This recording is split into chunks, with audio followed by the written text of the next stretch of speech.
বন্ধুরা, আসসালামু আলাইকুম। সবাই কেমন আছেন? আল্লাহর রহমতে সবাই ভালো আছেন। আপনাদের বোন আমিও ভালো আছি।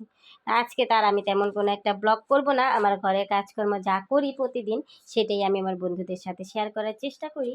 আর এখানে হচ্ছে কি আমার কাটা গাছটা। তো কাটা গাছটা হচ্ছিল কি যে সব পাতাগুলো নিয়ে আসার পর পাতাগুলো সব ঝরে গেছে। কিন্তু এখন আবার দেখেন নতুন পাতা, কতগুলো নতুন পাতা গজিয়েছে। তারপর হচ্ছে গিয়ে যেখান দিয়ে নতুন পাতা আসতেছে, আরও আসবে। আর সেদিন পহেলা ফাল্গুনের দিন গাঁদা ফুলের মালা নিয়ে এসেছিলাম, সেখান থেকে আমার মেয়ে একটা ফুল নিয়ে ছিঁড়ে এই গাছটাতে দিয়ে দিছে। তো যাক, এখন হচ্ছে কি আজকে আর কিছু রান্নাবাড়ি নেই, মেয়েদেরকে স্কুলে দিয়ে আসলাম। মেয়েদেরকে স্কুলে থেকে দিয়ে এসে এখন একটু টুকটাক করে রান্নাবাড়ি করে নিচ্ছি। কালকে তো পালং শাক রান্না করেছিলাম তেলাপিয়া মাছ দিয়ে, সেই তরকারিটা আছে, তো সেটা গরম করে নিব।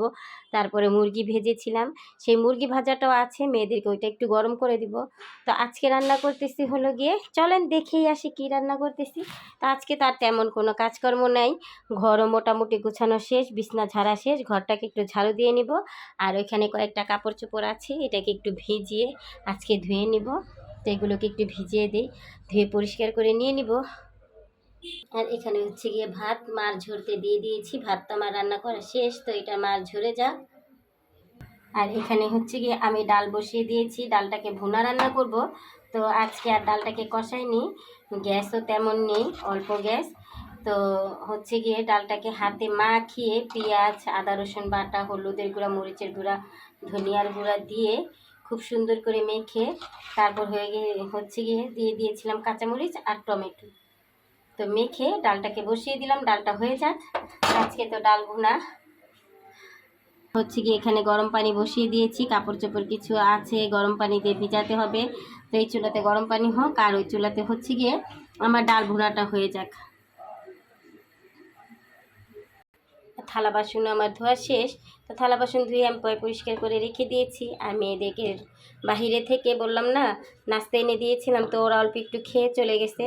ডাল ভাজি, এখানে ডাল ভাজি না, ডালটা রেখে দিয়েছে, অল্প একটু ডাল খেয়েছে। আর হচ্ছে গিয়ে একটা ডিম পোচ করে দিয়েছিলাম, তো ওই ডিম পোচটা ওরা খেয়েছে।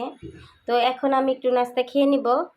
আর আগে তো নাস্তা বানাতে পারতাম, এখন তো পারি না, কারণ হচ্ছে গিয়ে গ্যাস এত সমস্যা। আবার আমার ছোটো মেয়ে বড় মেয়ের স্কুলটাও আগে 8টায় ছিল, এখন 7:15 করে দিয়েছে, তো অনেক তাড়াতাড়ি বের হয়ে যেতে হয় ওকে নিয়ে। তো তার জন্য আর কি হয়তো দোকান থেকে নাস্তা খাওয়া ছাড়া আর কোনো উপায় নেই। আর ওই যে যেমনটা বলেছিলাম যে পালং শাক রান্না করেছিলাম তেলাপিয়া মাছ দিয়ে, তো মাছের জায়গায় মাছই আছে, কিন্তু শাক খাওয়া হয়েছে অল্প। তো চিন্তা করলাম আজকে এটাই গরম করে নিই, আর সাথে ডালটা ভুনা করে নিই, কারণ আজকেও তরকারি রান্না করব, দেখা যায় শুধু শুধু তরকারিগুলো রয়ে যাবে। তো চিন্তা করলাম আজকে এটাকেই গরম করে নিব। আর ডাল তো ভুনা করেছি, দেখি দুপুরে একটা ডিম ভেজে নিব। তো আজকে রান্নাবাড়ি আর ঘরের কাজকর্ম মোটামুটি আমার এতটুকুই ছিল। তো কাপড়গুলো ধুয়ে তারপর হচ্ছে গিয়ে আমি ছাদে দিয়ে আসবো। তো আল্লাহ হাফিজ বন্ধুরা, দেখা হবে আপুর পরবর্তী কোনো ব্লগে। তো এই পর্যন্ত সবাই ভালো থাকবেন, আল্লাহর রহমতে সবাই ভালো থাকবেন, সবাই সুস্থ থাকবেন।